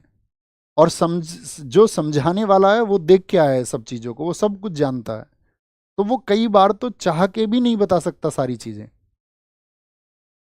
तो इसीलिए आप किसी से जब डिस्कशन करो ना, तो आपको ये देखना है कि जिसको आप चीज़ें समझा रहे हो वो कहीं कुएं का मेंढक तो नहीं है, जिसकी सीमित मानसिकता होती है। तो उसके ज़्यादा चक्कर में मत पड़ना तुम, नहीं तो जो अपनी आइडियोलॉजी है उससे भी हाथ धो बैठोगे।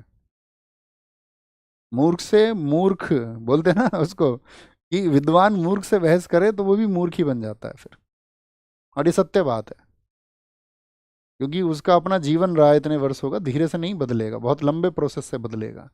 हम आपको अब चीज़ें सिखा सकते हैं क्योंकि हम कई महीनों से आपको चीज़ें सिखा रहे हैं, धीरे धीरे हम आपको वे ऑफ लाइफ सिखा रहे हैं, सोचने का तरीका सिखा रहे हैं। लेकिन मैं सोच लूँ मैं आपको एक ही दिन में और कुछ मिनट में कुछ सिखा दूंगा, पॉसिबल ही नहीं है, संभव ही नहीं है। मैंने बताया ना तुम्हें वहां बी प्राक की बात, बी प्राक वहां गए आपका प्रेमानंद महाराज जी के पास में, और प्रेमानंद महाराज जी के पास में जाके, प्रेमानंद महाराज तो आप जानती हो वो तो आपका मना करते हैं कि भाई मांसाहार आपको नहीं करना है, और जो जंतु हैं उनकी भी सेवा करनी है, जीव जंतुओं की। लेकिन उसके कुछ समय बाद में बी प्राक का इंटरव्यू हुआ लल्लन टॉप पर। बी प्राक के इंटरव्यू में उनसे सवाल पूछा गया कि भाई साहब आपके पास जूते कितने हैं? बोले 500 जोड़ी हैं, लेदर के भी, सब तरह के उन्होंने बताया अपना। तो नहीं बदला ना अपना जीवन, चमड़े का तो तब भी पहन रहे हैं ना। अब लोग आपको उसमें राय देंगे, बोले चमड़ा भी है, मृत जानवर का भी तो हो सकता है, तुम्हें क्या गारंटी है? तुम्हारे पास क्या प्रूफ है इस बात का कि सिर्फ मृत का ही है वो, जीवित का भी हो सकता है? मतलब ऐसी तो बात है ना, जीवित किसी को जबरन मारा गया हो, एक स्वाभाविक मौत होती है, एक है कि जबरन मारा गया किसी जानवर को, उसकी चमड़ी उतारी गई, तब आप कैसे तय करोगे? तो माइंडसेट चेंज नहीं हुआ ना। और सोशल मीडिया पर दिखाने के लिए ये महाराज जी के पास चले गए हैं, अब एक अच्छी छवि बन जाएगी, लोग बोलेंगे यार बड़े भक्ति करने वाले लोग हैं, ये तो मतलब अच्छे लोग हैं। होता ना ये, लोगों का माइंडसेट बदलता है देख के, क्योंकि लोगों को पीछे की पिक्चर नहीं पता होती है, उनको तो जितना दिखाओ उतना पता होता है। इसलिए तुरंत से जज नहीं करना है, एकदम से जज नहीं करना है, ओके, किसी भी चीज को। कथक बताएं कहाँ का है? कथक फटाफट से, यूपी का, यूपी का, यूपी का। अन्य नाम है नटवरी कथाकारों का नृत्य। यानी कि ये किससे संबंधित है? जो कथा बोलने वाले लोग होते हैं, कथा, कथक। कहाँ का है? यूपी का है।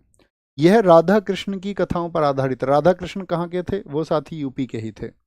घुंघरू और चक्कर इस नृत्य की प्रमुख विशेषताएं। ड्रेस में देखिए घुंघरू और चक्कर, चक्कर चक्कर चक्कर चक्कर चक्कर, 10-20 चक्कर में मार दूं तुमको चक्कर आ जाएंगे। घुंघरू और चक्कर, क्या बोलेंगे भैया, इतने चक्कर मार दिए उसने घुंघरू पहन के कि थक गई। कथक, कथक। एक कहानी सुनाने के लिए, कथा क्योंकि इसका नाम ही है, एक कथा सुनाने के लिए इस नृत्य का प्रयोग होता है। इसे पढ़ंत कहा जाता है। क्या बोलते हैं इसको? इसको पढ़ंत कहा जाता है। कथक नृत्य की वेशभूषा अनारकली या लंबी कमीज चूड़ीदार के साथ होती है। बोलेंगे जी कथक, ये ड्रेस क्या है? अनारकली और लंबी चूड़ीदार कमीज के साथ में। यह नृत्य जो है साथी आपका बहुत इंपॉर्टेंट है। यह नृत्य लखनऊ घराना, देखिए अभी आपने घराने नहीं पढ़े हैं, हम आपको थोड़ा सा बता देते हैं। घराने का मतलब होता है जहां से जिस विधा की उत्पत्ति हुई है, संगीत की उत्पत्ति हो चाहे किसी वाद्य यंत्र की उत्पत्ति हुई हो, जिस घराने से हुई है, जो उसका केंद्र था, उस जगह को बोलते हैं घराना। तो ये देखें आप यहाँ पर लखनऊ घराना, लखनऊ कहाँ पे पड़ता है? यूपी में। जयपुर घराना राजस्थान में, बनारस यूपी में, और रायगढ़ आपका छत्तीसगढ़ का। यानी कि ये नॉर्थ के हैं। कहाँ के हैं? सारे के सारे नॉर्थ के। और एकमात्र नॉर्थ में क्या होता है? वो कथक होता है। क्या होता है? कथक होता है। तो जितने भी घराने, कभी भी पूछेगा किससे जुड़े हुए हैं, जैसे लखनऊ घराना पूछ लिया एग्जाम में कि लखनऊ घराने का किससे संबंध है, तो लखनऊ आपका होगा यूपी में पड़ता है। और यूपी का एक ही क्लासिकल डांस है कथक, किसी और पे ध्यान जाना ही नहीं चाहिए आपका। कथक की शास्त्रीय शैली को 20th सेंचुरी में लेडी लीला सूखे ने रिवाइव किया, यानी कि इसने भी अपनी पहचान खोई थी। इसके प्रमुख विषय वैष्णववाद से जुड़े हुए हैं। वैष्णववाद यानी भगवान कृष्ण से संबंधित हो गए। इसका वर्तमान स्वरूप मुगल परंपरा पर आधारित है। मुगल परंपरा, ये देखिए जरा ध्यान से, मुगल परंपरा से क्या मतलब है? मुगल परंपरा तो यानी कि एक कहा जाता है कि किस पर, किस नृत्य पर इस्लामिक प्रभाव है। इस्लामिक प्रभाव, क्योंकि मुगलों ने जो शासन किया था मुख्य रूप से कहाँ किया था? उत्तर भारत में किया था। मुगल जानते हो ना, बाबर से लेके 1526 से लेकर 1857 तक कौन थे? मुगल। तो वो आपका यूपी में रहे। आपका होगा यूपी में किस जगह पर थे? वो आगरा में मुख्य रूप से थे, यानी नॉर्थ में उनका प्रभाव ज़्यादा था। तो मुगल परंपरा से प्रभावित कौन सा है? तो वो नॉर्थ का ही होगा भैया। तो नॉर्थ का कौन सा है? कथक है। कॉमन सी बात है, कॉमन सी बात है बच्चों। कथकली, कथकली कहाँ का है? केरल का। यह पुरुषों द्वारा किया जाता है। क्या बोलेंगे? अब तो कुछ महिलाएं इसको करने लगे। पुरुषों द्वारा किया जाता है। रामायण महाभारत इसके आधार है। अक्सर पुराणों वगैरह की कहानी दिखाई जाती है। नायक जो होता है इसमें पाचा होता है। कौन होता है? पाचा। जैसे मैं जब केरल गया तो मैंने इस डांस को देखा वहां जा करके, तो उस दिन हुई थी जो कहानी थी वो जरासंध की। जरासंध का वध किसने किया था? भीम ने। भीम ने किया था ना। तो उसमें नायक कौन है? भीम है। और जरासंध कौन है उसमें? आपका विलेन है, विलेन। तो ऐसे स्टोरी होती है, तुमने देखे भी होंगे, मुंह को बहुत सारा रंग लेते हैं, बच्चे को तो डरावना सा चेहरा लगेगा एकदम, बहुत सारा मेकअप होता है, बहुत सारा मेकअप। ठीक है, क्या बोलेंगे यहाँ पर? तो जो इसका नायक होता है उसको बोलते हैं पाचा, हीरो को। और खलनायक को कहा जाता है कथी, उसी नाम पर, कथी। इसमें चेहरे का हाव भाव का प्रदर्शन किया जाता है। देखें आंख वाँख ऐसे इधर उधर घुमाते रहते हैं वो, हाँ जी भैया। नाट्य स्थान जो थिएटर होता है उसको बोलते हैं कुट्टम पालम। कुट्टम पालम। थिएटर का मतलब क्या है? आपकी चेयर इधर पड़ी हुई है, चेयर है आपकी इधर, और यहाँ क्या है? स्टेज है, इस स्टेज पर वो परफॉर्म कर रहे हैं। ठीक है, नाट्य स्थान या थिएटर जो है वो कुट्टम पालम कहलाता है, कुट्टम पालम। इसकी शुरुआत केली कुट्टू, अब ध्यान से देखना, यहाँ डबल टी आ गया, एग्जाम में कभी भी आएगा। कुट्टम पालम किससे है? कथकली, यानी केरल से, हम याद कर लेंगे। केली कुट्टू, कली वर्ड आ गया, कहाँ का है? केरल का है, कथकली का, कली कली। केली कुट्टू ढोल बजाने से शुरुआत होती है, और केरल का सोपना म्यूजिक इसमें प्रयोग होता है। क्या होता है? कली किसी को सौंप दी, कली कली, क्या बोलोगे? कली कट्टू। और आपका साथी सोपना म्यूजिक। अभी हम जब म्यूजिक पढ़ाएंगे तो हर स्टेट का म्यूजिक आपको बताएंगे कहाँ पर कौन सा म्यूजिक होता है। कथकली नृत्य में 24 मुख्य मुद्रा होती हैं। इसमें 3 संगीत वाद्य यंत्र, इडक्का, चिंदा और मडालम, ये म्यूजिकल इंस्ट्रूमेंट है। कथकली आपका आकाश तत्व का प्रतीक है, बहुत इंपॉर्टेंट। जल तत्व का जल तत्व किसका प्रतीक था बताइए फटाफट से, हमने याद किया था आपको, आपको याद कराया था हमने अभी, बताओ।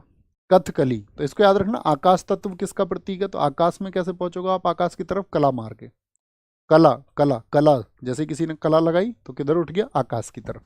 कथकली ओडिसी का जल तत्व, ये दर्शाता है कि आप क्लास को एकदम फोकस के साथ में पढ़ रहे हैं। Very good. कथकली गीतों के लिए प्रयुक्त भाषा मणि प्रबलम होती है। इसमें जो भाषा होती है आपका केरल में, मणि प्रबलम। मणि प्रबलम क्या है? 2 भाषाओं से मिलकर बनी हुई है, मलयालम और संस्कृत। मणि प्रबलम भाषा किस किस से मिलकर बनी है? मलयालम और संस्कृत। पूछेगा आपसे, अभी पूछा गया था ये आपका जेई में क्वेश्चन, कि मणि प्रबलम भाषाएं किन 2 भाषाओं से मिलकर के बनी हुई है? तो कौन सी 2 हैं आपका? मणि प्रबलम। तो केरला में कौन सी भाषा बोली जाती है? मलयालम। और संस्कृत से मणि प्रबलम बनती है। गीतों के शब्दों को अट्टकथा कहा जाता है। अट्ट याद रखेंगे, डबल टी केरल का है। अट्टकथा कहाँ की है भैया? केरल की, यानी कि कथकली से हो जाएगी आपका, कथकली से। कलासम, इसको हम कथकली वर्ड से भी याद रख सकते हैं, कली कली वर्ड उसमें आ ही रहा है बार बार। और नल चरितम कथकली नृत्य के प्रकार हैं। क्या है? प्रकार, इसको इंपोर्टेंट मार्क करना। कलासम किसका प्रकार है? जैसे कि हमने बताया आपका मणिपुरी के कौन कौन से होते हैं? उसकी 3 शैली होती हैं, 2 भाग होते हैं, जागोई और चोलम। ऐसी इसके कलासम और नलचरित। यह ललित कला के 5 रूपों का एक सामंजस्य संयोजन है। लिटरेचर यानी साहित्य होता है, पहले इसमें लिखा जाता है। म्यूजिक इसका एक भाग होता है। पेंटिंग, चित्र बनाया जाता है। एक्टिंग की जाती है कलाकारों के द्वारा, और नृत्य किया जाता है, नृत्यम बोलते हैं उसको। अलग अलग पात्रों के लिए चेहरों के सुपरिष्कृत श्रृंगार के साथ सिर की टोपी का उपयोग किया जाता है। श्रृंगार या वेशम 5 प्रकार का होता है। बहुत इंपॉर्टेंट क्वेश्चन है कि कथकली में जो आपका मेकअप होता है वो कितने प्रकार का होता है? तो मेकअप कितने प्रकार का होता है? 5 प्रकार का होता है। एक तो पाचा, हीरो का मेकअप होता है। एक काठी, ये विलेन है। थडी, कारी, मिनक्कू, ये 3 अन्य कलाकार हैं।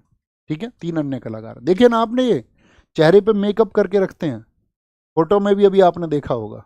भैया बाहों का संचालन होता है, हाँ बाहों का, आंखों का, सबका संचालन होता है। Very good. इसमें हरा रंग जो होता है वो कुलीनता और देवत्व और सद्गुण को दर्शाता है। देखिए ग्रीन कलर का मतलब ही क्या होता है? ग्रीन कलर अच्छा होता है ना, आंखों के लिए भी अच्छा होता है। हाँ जी भैया, स्टूडेंट्स को तो हरे रंग की दीवारें में भी पढ़ना चाहिए, उनको हरियाली में पढ़ना चाहिए बैठ के। हरा रंग तो देवता और सद्गुण को इंगित करता है। नाक की बगल में लाल धब्बा होता है, जो कि आपका किसको? राजसी प्रतीक, रॉयल प्राइड।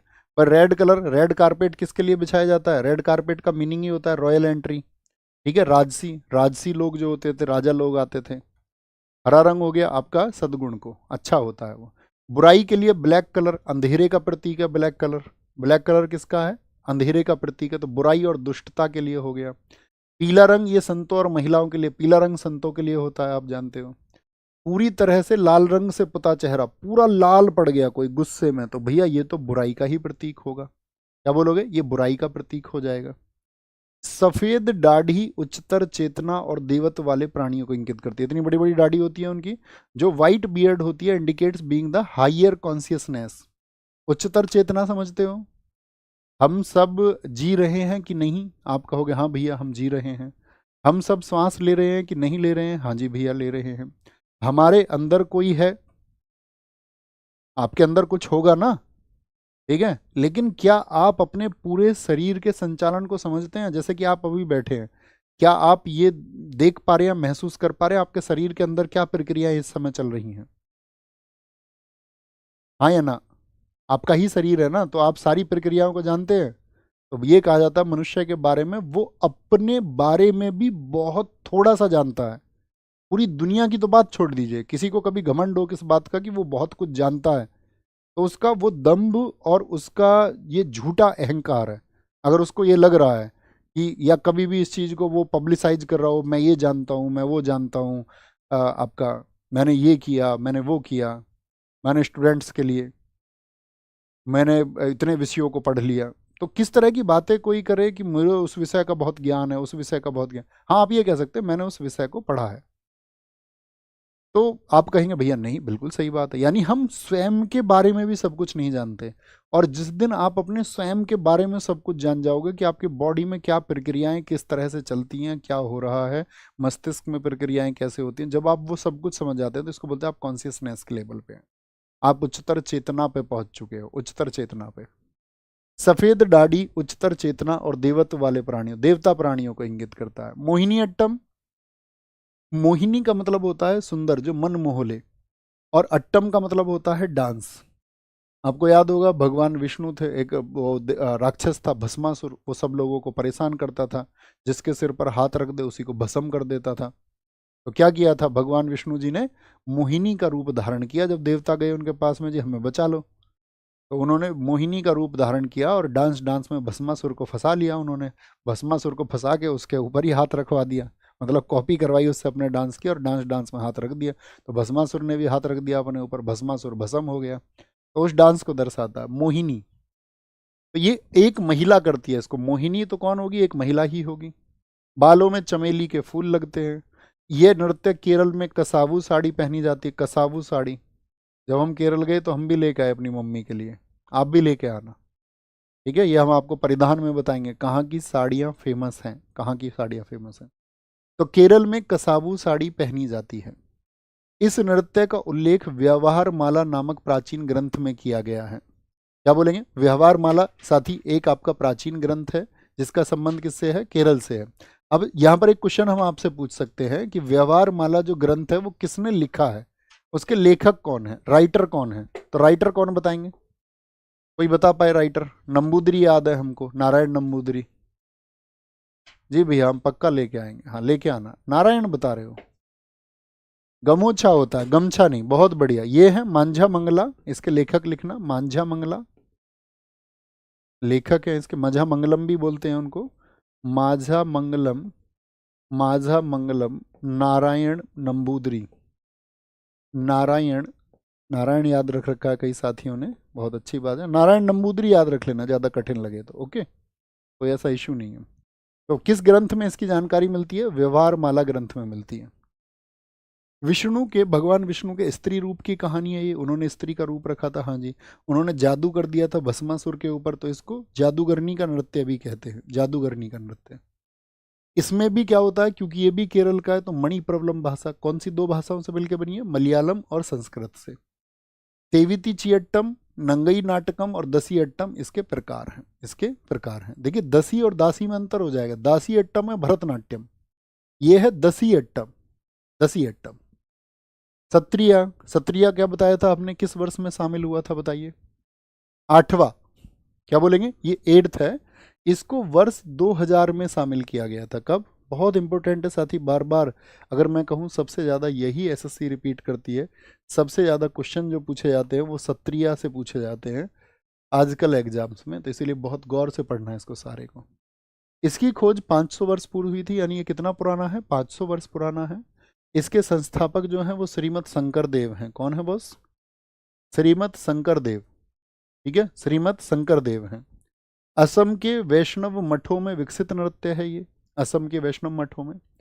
सत्रिया को अंकिया नाट के प्रदर्शन के लिए लाया गया। ये अंकिया नाट क्या है भैया? अंकिया नाट एक फोक डांस होता है, ये हम आपको लोक नृत्यों में पढ़ाएंगे कि जब अंकिया नाट का परफॉर्मेंस होता है तो उसके लिए सत्रिया को लाया गया। जब इस नृत्य को पुरुष करता है तो इसको भांगी, और जब स्त्री करती है तो सीमांगी कहलाता है। किस डांस को? सत्रिया को। पुरुष भांगी और स्त्री, स से याद रखना, स्त्री और स से ही सीमांगी, ठीक है। पुरुष को याद रख लेना ऐसे, भांगी, भांग से याद रख लो। तो है त्योहारों पर यह नृत्य भोकोट पुरुष भिक्षुओं द्वारा किया जाता है। बहुत टाइम साथ ये रिपीट हुआ है कि भोकोट का संबंध किससे है? भोकोट का, भोकोट का, भोकोट कौन होते हैं? आपका पुरुष भिक्षुक होते हैं। भिक्षुक तो समझते हैं, जो भिक्षा मांगते हैं, भिक्षा मांगते हैं, ठीक है, भिक्षा मांगते हैं। इसमें बोरगीत संगीत का प्रयोग होता है। तो ये आसाम का याद रखना। आसाम तो यार बोर हो रहे थे, आज शाम बोर हो गए थे, और कुछ इंतजाम कर लो, बस कोई बहाना मत बनाना, बहो ना भाग, ठीक है, कोई बहाना मत बनाना। तो ये आसाम से है। बोरगीत संगीत है, ये हम संगीत में भी पढ़ेंगे। और बाहोना भाग ये भगवान कृष्ण की कहानियों पर आधारित है। माटी अखोरा, माटी मतलब मिट्टी, और अखाड़ों का मतलब होता है अखाड़ा। तो मिट्टी के जो अखाड़े होते हैं, इसका संबंध भी सत्रिया नृत्य से है। इसका अर्थ है मिट्टी पर व्यायाम करना, मिट्टी में अखाड़ा करना। माटी अखोरा, ठीक है। आज शाम को क्या होगा? मिट्टी में अखाड़ा होगा, मिट्टी में अखाड़ा होगा। माटी अखोरा, माटी अखोरा, ओके। क्या बोलेंगे? माटी अखोरा होगा। बड़ा ध्यान से थम्सअप करिए, बात क्लियर है, बात क्लियर है। एक साथ ही ये अपना आप लिख लीजिए, अपने टास्क में इसको लिखिए। विनय सर आप सब लोगों के लिए इस संडे में सुबह 8 बजे 200 क्वेश्चन कराने वाले हैं इकोनॉमिक्स के लिए। और आप एसएससी का कोई भी एग्जाम देने जा रहे हो, या बाकी कोई भी स्टेट एग्जाम देने जा रहे हो जिसमें आपका पूछी जाती हो इकोनॉमिक्स, जिसमें आपका इकोनॉमिक्स को पूछा जाता हो, उसके लिए याद रख लेना कब होगी? संडे में होगी साथी, आपका संडे क्लास होगी, और 8 बजे होगी, 8 बजे, ठीक है, इसी चैनल पर होगी। तो इस संडे हमने आपसे कहा था हम सब्जेक्ट वाइज आपको कराएंगे ये फैकल्टीज़ के साथ में। तो इकोनॉमिक्स क्योंकि आपको विनय सर ने ही पढ़ाई है, और वो ज़बरदस्त इकोनॉमिक्स पढ़ाते हैं, इस बात में कोई डाउट नहीं है। आप सब लोगों ने इकोनॉमिक्स की क्लास की है ना पूरी? इकोनॉमिक्स के साथ 49 क्लासेस उन्होंने आपको कराई थी, आई थिंक 49। तो उन्होंने मतलब बैंकिंग से शुरू करके आपको सब कुछ बहुत विस्तार से और अच्छे से पढ़ाया था, है ना। वो रिवीजन करते रहा करो, आपका मतलब आपको होना चाहिए 2 3 4 टॉपिक का रिवीजन आपको करना है। तो संडे तैयार रहना, अपने नोट्स में लिख लीजिए 8 बजे, अपने अलार्म मोबाइल में दीवार पे लिख लीजिए कि 8 बजे भैया तैयार रहेंगे। और जब सर इस क्लास को कराएंगे, इसका शेड्यूल भी हम आपको उससे पहले क्या बोलेंगे, आपका उससे पहले हम आपको बता देंगे कि भाई, या सर की क्लास में बता देंगे, सर एक शेड्यूल लगा करके कि और कौन कौन सी क्लासेस कब कब किस टाइम पर होंगी। हम सबसे टाइम ले लेंगे एक बार, जिनके लिए जो सूटेबल टाइम होगा, जब वो फ्री होंगे तो आपको वो क्लास करा देंगे, ओके। यहाँ पर आएंगे। एकाहार्य किस भारतीय शास्त्रीय नृत्य शैली के एकल कलाकार? एकाहार्य, एक है क्या? भारत, एक है भारत। बताओ जी। अलारीपू भारत के निम्नलिखित में से किस शास्त्रीय नृत्य का एक नृत्य है? शास्त्रीय नृत्य का तो अलारीपू की शुरुआत, भरतनाट्यम की शुरुआत अलारीपू से, तिल्लाना पर वो खत्म होता है। जागोई भारतीय शास्त्रीय नृत्य के निम्नलिखित में से किस रूप की एक प्रमुख शैली? वो जागी रहती है, किसको लेके? मणि को लेके, कहीं कोई मणि ना चुरा ले, मणि ना चुरा ले। शास्त्रीय नृत्य और राज्य का कौन सा एक युग्म सही है? बताइए। भरतनाट्यम क्या कर्नाटक का है? नहीं, तमिलनाडु का है। कथक यूपी का है। कथकली उत्तर प्रदेश का है क्या? नहीं, केरल का है। सत्रिया असम का है। किसका है? असम का है। भामाकल्पम शास्त्रीय नृत्य नाटिका किस भारतीय शास्त्रीय नृत्य से संबंधित है? भामाकल्पम की रचना सिद्धेंद्र योगी, और सिद्धेंद्र योगी किससे संबंधित है? किसके आदि गुरु कहे जाते हैं? कुचिपुड़ी के, कुचिपुड़ी के। भारत के निम्नलिखित शास्त्रीय नृत्य रूपों में से कौन सा नृत्य संगीत और अभिनय का मिश्रण है और कहानियों का नाट्यकरण करता है, जो अधिकतर भारतीय महाकाव्यों से अनुकूलित है? बताएंगे जी। जो इनका मिश्रण है, ये तो कथकली है, नृत्य संगीत और अभिनय का मिश्रण करता है। या तो कुचिपुड़ी होगा, कुचिपुड़ी यानी कथकली होगा, इसका आंसर कथकली होगा। ठीक है? निम्नलिखित में से कौन सा ये हमने आपको बताया नहीं, और हमने सोचा था इसको हम नोट करेंगे आपके लिए। इसको लिखना अपना, कथकली का नोट्स खोलो एक बार, कथकली का नोट्स खोलो, उस पर लिख लीजिए कि ये आपका डांस, म्यूजिक और एक्टिंग का मिश्रण है, कथकली। डांस, एक्टिंग और म्यूजिक का मिश्रण कौन है? वो कथकली है। निम्नलिखित में से कौन सा भारतीय शास्त्रीय नृत्य पात्रों के प्रतीक के लिए चेहरे पर विभिन्न रंग, 5 प्रकार के मेकअप किस में होते हैं? बताओ फटाफट से। किसमें होते हैं? कथकली में होते हैं। किसमें होते हैं? कथकली में होते हैं। कथकली में, कली में होते हैं। ओके, कोई दिक्कत, कोई परेशानी? सत्रिय नृत्य शैली की शुरुआत 15वीं शताब्दी में किसके द्वारा की गई थी? बताओ कौन थे? श्रीमत शंकर देव, महापुरुष शंकर देव थे, महापुरुष शंकर देव।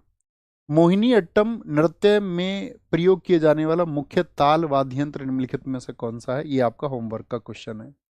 और अभी साथी आप तुरंत जाएंगे, जैसा कि आप सब जानते हैं, सब लोग साथ होकर आपसे यही रिक्वेस्ट कर रहे थे कि भैया रेलवे रिफॉर्म्स के लिए आपको ट्वीट करना है, तो लिखिए एक बार railway_reform। ये ट्वीट आप एक बार जरूर जाके करेंगे, ठीक है? और अपना ही ट्वीट करना, मतलब रिट्वीट भी आप उसको कर सकते हैं, लेकिन आप अपना ही ट्वीट करेंगे तो वो ज़्यादा अच्छा है। बहुत सारे साथी ट्विटर चलाते नहीं हैं, लेकिन आपको चलाना सीखना चाहिए साथी, अगर आप स्टूडेंट हैं, ठीक है? तो उसको ज़रूर ट्वीट करिए, और जो आपकी तरफ से ट्वीट जाएगा वो ज़रूर असरदार बनता है। उनको लगता है कि भाई हाँ, स्टूडेंट्स इस देश के कुछ डिमांड कर रहे हैं, और वो डिमांड्स जब कभी भी आए, किसी भी पक्ष के द्वारा आए, उसमें कोई टीचर आपसे कहें उसको करने के लिए या ना कहें, उस बात का अर्थ नहीं है। आपको अपने अधिकार जानने होंगे, बस टीचर इसको यूनाइट कर सकते हैं कि भाई हाँ, इकट्ठे एक पावर लगनी चाहिए। तो जब टीचर्स उसको यूनाइट कर रहे हों स्टूडेंट्स को, तो आपको खुद ही स्टूडेंट्स को फिर यूनाइट करने के लिए बहुत प्रयास करना चाहिए कि सभी स्टूडेंट्स को आप उसके लिए एकजुट कर लें, बेशक से आपका परीक्षा हो रेलवे का या नहीं हो, क्योंकि स्टूडेंट्स के अधिकार लगभग बराबर हैं, एक जैसे हैं। तो वो किसी और का अधिकार है तो आपका भी अधिकार बनता है। हो सकता है कल आपको इसकी ज़रूरत हो, तो फिर सामने वाला स्टूडेंट सोचे कि यार मेरा तो ये एग्ज़ाम नहीं है। तो जब आप उस कम्युनिटी को एक रिप्रेजेंट करेंगे, एक एकता के साथ में रिप्रेजेंट करेंगे, तो वो ताकत बनती है और वो आपकी मांगे फिर स्वीकार्य होती हैं। तो एक बार जरूर आप इस ट्वीट को करना, और होमवर्क का आंसर लिखना मत भूलना प्यारे साथी। सारे लोग जरूर होमवर्क लिखा करो, ठीक है? अब हम कब मिलने वाले हैं? अब हम मिलेंगे मंडे को, और मंडे को मिलने के लिए हमने आपको रिवीजन के जो 3 टॉपिक दिए थे कि आप रिवाइज करके तैयार रहोगे, तो आप कहेंगे हाँ भैया हम रिवाइज करके तैयार रहेंगे। और साथ में इस वाले सैटरडे आपका एक मॉक होगा, याद है ना, जैसे हिस्ट्री का मॉक होता था, पॉलिटी का होता था, तो सैटरडे एक मॉक होगा आपका। और जो टॉपिक आपको हम पढ़ा चुके हैं अब तक, ठीक है, उन टॉपिक से मॉक होगा, और वो मॉक होगा आपका 50 क्वेश्चन का। कितने का मॉक होगा? तो वो 50 क्वेश्चन का मॉक होगा आपका, 50 क्वेश्चन का मॉक होगा अब तक जो टॉपिक हमने पढ़े हैं, ठीक है? ताकि आपकी और एक अच्छी प्रैक्टिस हो पाए, ठीक है? बहुत बढ़िया। सर रेलवे जवाब दो, हाँ वो किसी भी तरीके से आप उसको टैग कर सकते हैं, #रेलवे जवाब दो, #रेलवे_जवाब_दो, इसको भी कर सकते हैं, ठीक है? लेकिन करिए उसको। थैंक यू, बाय बाय, नमस्ते, जय हिंद, जय भारत। मिलते हैं साथी आपका मंडे को, और आपका होमवर्क का आंसर जरूर आना चाहिए, सारे साथियों का आना चाहिए, और एक अपना रिवीजन आप अच्छे से कर लेना, और बस मेहनत करते रहिए। हम अपनी मंजिल तक पहुंचेंगे, हर हाल में पहुंचेंगे और पहुंच के रहेंगे। Thank you, take care.